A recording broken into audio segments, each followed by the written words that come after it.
ဘုန်းကြီးဒီကနေ့မဟာသောတာပန်နဲ့ပတ်သက်ပြီးတော့မဟာသောတာပန်ပုဂ္ဂိုလ်ရဲ့အရေးချင်း၄ပါးဘုန်းကြီးဗမာလိုပြောရမယ်ဗမာလိုဆိုတာကပါဠိလိုပြောဗမာလိုပြန်ပြရမယ်ဘုန်းကြီးတို့နိဒာနဝဲကတောင်းအထကတမှာဖွင့်ပြထားတာကမဟာသောတာပန်ရဲ့ဖြစ်မဲ့ပုဂ္ဂိုလ်အရေးချင်းတရား၄ပါးသဗ္ဗတိသသံသေဝသတ္တမသေဝနာယောနိသောမနတိကတော့ဓမ္မနုဓမ္မပฏิပတ်တိတဲ့အဲ့တော့မဟာသောတာပန်ဖြစ်တဲ့ပုဂ္ဂိုလ်ကနံပါတ်1သဗ္ဗတိသသံသေဝသူတော်ကောင်းနဲ့ပေါင်းဖော်ရမယ်တဲ့သူတော်ကောင်းနဲ့ပေါင်းဖော်မှဒါလည်းတရားသိမြင်နိုင်ပါတယ်သတ္တမသေဝနာသူတော်ကောင်း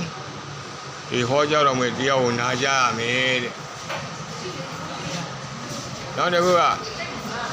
ယောနိသောမနတိကာရမိမိရဲ့ခန္ဓာကိုယ်အနိစ္စဒုက္ခအနတ္တအစသည်ဖြင့်ရှုမှတ်ပွားများရမယ်တဲ့ဓမ္မနုဓမ္မပฏิပတ်တိမေဖို့နိဗ္ဗာန်ချမ်းသာကိုရစီနိုင်တဲ့ဘုန်းကြီးတို့သတိပဋ္ဌာန်တရား၄ပါးဓမ္မပဋ္ဌာန်တရား၄ပါးဣတိပတ်၄ပါးအငြိမ်၅ပါးဘုံ၅ပါးဘိုးစဉ်ခွန်းမှာမေဃ၈ပါးဆိုတဲ့ဘောဓိပက္ခယတရား39ပါးကျင့်ရမှာဖြစ်ပါတယ်အဲ့တော့ဘုန်းကြီးတို့မူလဗန္နလာပါဠိတော်ကြတော့ဘုရားကဘာဟောတော့ဘုရိအဝိဇ္ဇပဇာရိနဲ့တမနာကြရဟောဒီဖရာကအသက်သေးဆုံးယုံကြည်ရမယ်ကြည်ညိုရမယ်ကိုယ်ဝယ်မရှိကြရမယ်တက်ဝင်ရမယ်တဲ့ဓမ္မေအဝိဇ္ဇပဇာရိနဲ့တမနာကြရဟောဒီမြတ်ဘုရားဗျာရင်ကိုယ်တော်မြတ်ဟောကြားတော်မူတဲ့ဓမ္မကဏ္ဍမှာခြေဆောင်လေးတော်မြတ်မောင်တရားတော်မှာပါဝင်တော်မူကြတဲ့ဝိနည်းကရ3ညပြီးဓမ္မ9ညမေစီမနိကေ3ညဒီကနိကေ3ည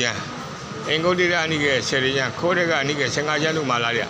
ပါဠိဝါထကရာဒီကာမှာလာတဲ့အဲ့တရားတို့ကဟောရော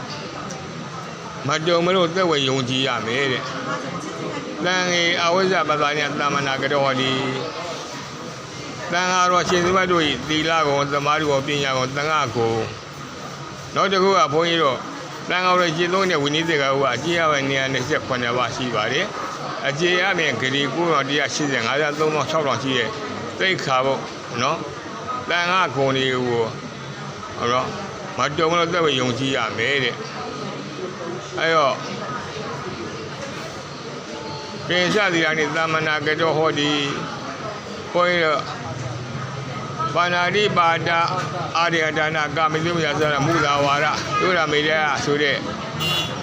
ဘုန်းကြီးတို့၅ပါးသီလကိုအသက်တည်းဆိုမလို့သက်ဝင်ယုံကြည်ရမယ်အဲ့ဒီချင်းတရားတွေပြည့်စုံမှသာလေမဟာသောတာပန်ဖြစ်ပါတယ်တဲ့ဘုန်းကြီးတို့မဟာသောတာပန်အထက်ကသုရသောတာပန်ဆိုတာကြတော့ဝိသုဒ္ဓိမေမဟာဒီကာမှာဖွင့်ပြထားတာရှိပါတယ်သူကဘာလို့ဆိုအိမိနာပနာညာနိနာတမနာကတောဘုရားသာသင်လရသာသောလရပတိတော်နိယတဂတိကိုသုရသောတာပန်နာမဟောဒီတဲ့သုရသောတာပန်ကြတော့အ ਨੇ ဆုံးနာမတွေပရိစေရညာမိမိရဲ့ခန္ဓာကိုယ်ယုံဉာဏ်ကိုပတ်ချသိရမယ်ပစ္စယပရိကညာယုံဉာဏ်အကြောင်းကိုသိရမယ်တမ္မတရညာခန္ဓာကိုယ်အိဋ္ဌဒုက္ခအနတ္တအနိစ္စမငြဲပါလားဒုက္ခရှိပါနဲ့လားဆူရပါလားသိသွားရင်အဲ့ဒီပုဂ္ဂိုလ်ကဘိုးဖခင်ရဲ့သာသနာတော်မှာသုရသောတာဖြစ်ပါပြီတဲ့ငရေတိလိဇာတိတာသူတွေပိလေးပါတကားပိတ်သွားအဲ့ရောသုရသောတာပြီးမှမဟာသောတာပန်အဲ့ရောမဟာသောတာပန်အရေးချင်းတွေကအဲ့ဒီကနေပြည့်စုံမှသာလေမဟာသောတာဖြစ်ပါတယ်ဘုန်းကြီးရင်ကဟောခဲ့တဲ့ပရိသမီသမီးကပါဠိတော်မှာဘုရားဘာဟောလို့ဆိုတော့နာမရူပပရိစ္ဆေရညာပစ္စယပရိကညာသမ္မတလညာဥရိယပြညာဘင်္ဂညာဘယညာအာရိနဝညာနေဝိဒာညာပရိသေကညာသင်္ဃာတုပိကညာမောဟိတုမတ္တာညာအနုရောမညာဘုဒ္ဓရုပညာမေညာဘုညာနိဗ္ဗာန်ဆိုရင်16ပါးရှိပါတယ်အဲဉာဏ်16ပါးဆိုတာကမိမိခန္ဓာကိုယုံနာကိုပိုင်းခြားသိရမယ်ပစ္စယပရိကညာယုံနေအကြောင်းကိုသိရမယ်ကမ္မစညာညာခန္ဓာကိုယ်ရဲ့အိဋ္ဌဒုက္ခနဲ့တော့ရှုမှတ်ပွားများသိမြင်ရမယ်။ဥဒိယမယခန္ဓာကိုယ်ရဲ့ဖြစ်တာတွေပြည့်တယ်သိရမယ်။ဘိင်္ဂညာခန္ဓာကိုယ်ပြည့်တယ်သိရမယ်။ဘယညာခန္ဓာကိုယ်ကြောက်လန့် အာရီလောကညာအဲ့ခန္ဓာကိုကြောက်လိုက်တာကအာရီလောကအပြည့်တင်မြင်လာတယ်နော်နေမိတာညာအဲ့တော့အဲ့ခန္ဓာကိုပြည့်တင်မြင်လာတော့ယောဂီပုဂ္ဂိုလ်ကညင်းဝေးလာတယ်အညင်းဝေးလာပြီးတော့သင်္ခါရုပ္ပကညာ